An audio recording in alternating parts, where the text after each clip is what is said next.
Immortality has long fascinated us humans. Numerous people have searched for the secret of living forever for centuries, but it seems like we've been beaten to it by our animal friends, to an extent at least. Today we will be looking at 10 animals that can live after death. Make sure you stay tuned for number 1, as this creature just might be immortal. Number 10. Cockroaches.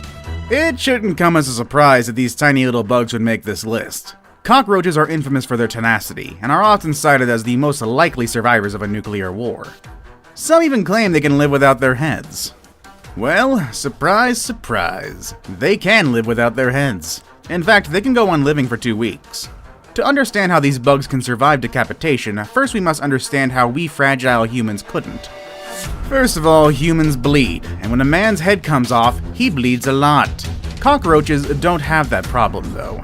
They have an open circulatory system, which translates to little to no blood pressure. So if their head pops off, the wound just closes naturally due to clotting. And secondly, and probably obviously, human heads kinda hold a very important part of our body, our brain, and without it humans will not function. Eating, drinking, and breathing are all impossible without the head. But cockroaches, on the other hand, don't need their heads to breathe, as they do this process through little holes located on their bodies, called spiracles. Although a headless cockroach will die of starvation eventually, it's gonna take them weeks for them to do so. Number 9. Bees. This might sound like a cop-out to you.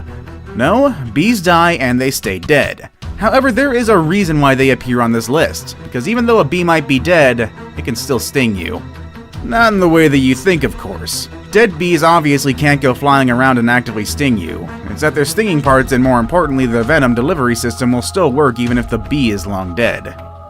When a bee stings, the sting detaches from its body, leaving it embedded into the skin of its victim. Attached to the sting is a tiny organ that both contains the bee venom and a tiny muscle that pumps the venom out. Due to the simple physiology of bees, these actions are not controlled by the bee's simple brain, but rather by involuntary impulses. So if you think that you're safe picking up a dead bee, think again. Number 8. Chickens. There is truth to the expression running around like a headless chicken, after all. Yeah, ask any farmer and they'll tell you, chickens can still run around with their heads cut off, and there's a very simple reason for this, and it's not because chickens are zombies.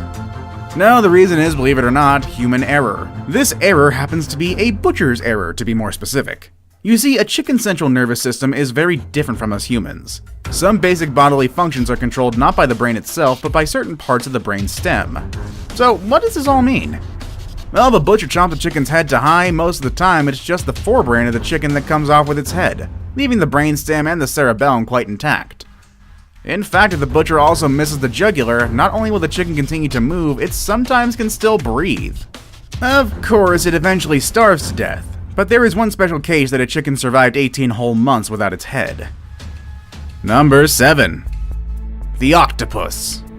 I'm pretty sure that you've seen videos online where an octopus after being chopped up continues to move. In fact, in certain Asian countries, eating fresh octopus is a deadly delicacy.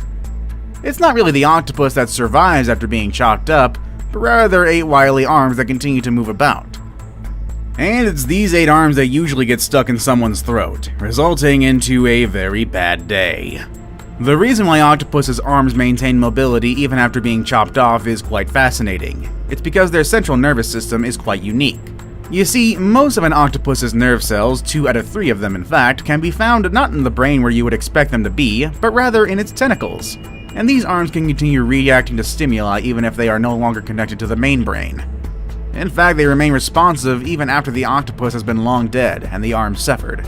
Researchers in St. George University in London conducted extensive experiments on this phenomenon. After the animals were euthanized, their arms were removed and kept in chilled seawater for up to an hour until they were ready for experimentation. Some arms were suspended vertically, and others were laid out horizontally. They then pinched them. The suspended arms recoiled from the unpleasant stimulus by shortening and curling in a corkscrew shape within 1 second. Horizontal arms also moved away from the undesirable stimuli, many bending in a sort of contrived joint toward the top. These movements can happen up for a week after the octopus's death. Number 6. Salamanders. If you're gonna come up with a list of animals that stubbornly continue to live even after apparent death, you'll be hard-pressed not to include the salamander. This animal has always been synonymous to long life and immortality.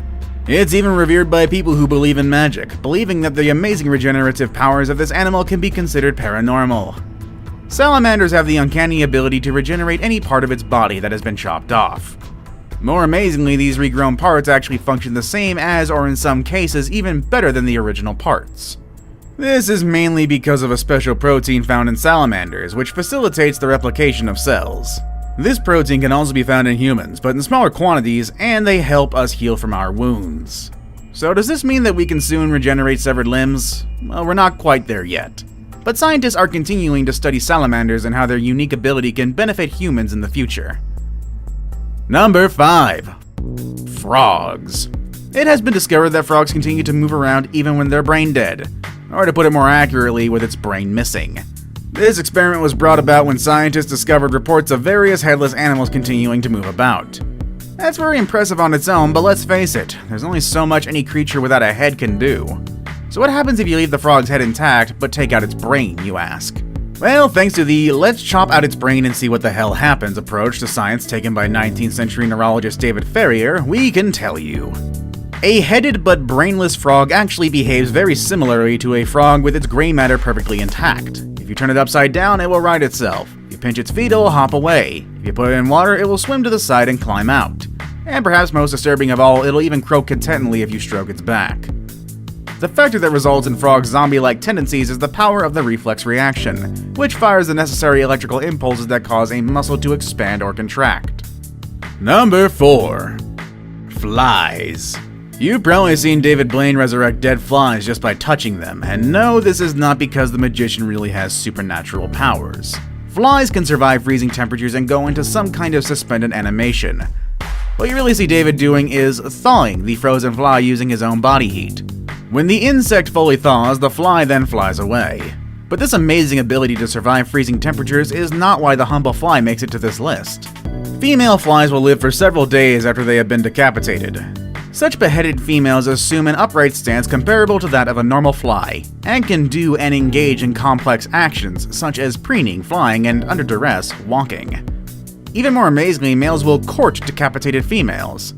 That's right, chop off a female fly's head and not much changes, really. If anything, it serves to make the fly's behavior more human-like. The males still want to have sex with her, while she in turn treats their sexual advances as noxious foreign stimuli. Number 3. Turtles. The hearts of fish, reptiles, birds, and mammals alike have their own pacemaker cells that take over when the signals from the brainstem are not coming through for some reason, which ensures that the heart still functions for a while, even when the brain does not. Now the turtle takes the term "for a while" to a whole new level, and this is because from their heart's viewpoint, being cut off from the oxygen and nutrients usually supplied by the blood is just a normal day at the office. Because these animals can dive for a long time. How long? Well, try 5,000 hours in the case of the loggerhead musk turtle. Yeah, you heard that right. That was a 5 followed by 3 zeros, and they survived that long by what oxygen they can take up from the water via their skin, throat, and butt end, as well as their body's amazing potential for producing energy without oxygen. Their hearts have their own fuel stash, and they just won't give up until every last fill-up of that has been used up. Now it's time for today's best pick. Today we're going to focus on an animal so ferocious it can still kill you with its head chopped off. Perfect for Halloween, honestly. Number 2. Snakes. People's reaction when faced with a highly venomous snake can be boiled down into 3 categories: running away, freezing on the spot, and oh god, kill it, chop its head off. While indeed chopping the thing's head off may seem the most feasible way to avoid getting bitten, the truth is that may not be the case. A snake's head, a vessel for its fangs and deadly poison sacs, still have the ability to bite you and deliver deadly venom, even if it's no longer attached to the rest of its body. The snake has heat-sensitive pits at either side of its face, which it uses to detect threats. And let's face it, if you're close enough for your body heat to be detected, you're close enough to be considered a threat. These heat-sensitive pits are capable of detecting a threatening presence for hours after death, which means the snake may continue to defend itself, zombie style. And yes, this even applies if the body is no longer attached. I saved the best for last, but first, I have a quick challenge that takes only 5 seconds to complete. If you can leave a like and subscribe within the next 5 seconds, you'll get 10 years of amazing luck. Just try it, it really works. Number 1. Flatworms. Are you familiar with the old wives' tale about how earthworms reproduce? It states that if you cut an earthworm in half, 2 earthworms will form from the severed halves. Of course, this has since been proven to be completely hokum. However, substitute the earthworm with a flatworm, and then this old wives' tale suddenly becomes a very true disturbing story. Flatworms, or planarians, are known as masters of regeneration. They can rebuild any part of their bodies after amputation. If one is cut in half, the head portion grows a tail, and the tail portion grows a head. Cut it into 20 pieces and 20 new worms, each an exact copy of the first, are created. This has been exploited by Nottingham University scientists who have created a colony of more than 20,000 worms. And guess what? They're all from one original, whose bodies and organs do not appear to age. They are confident a single worm which did not divide would live forever, unless it catches an infection or another illness. Which deathless animal is your favorite? Let us know in the comments section down below. Want more videos that would probably still exist until the end of time? Click on any of the videos you see on the screen. As always, thanks for watching everybody, and you all have a good weekend.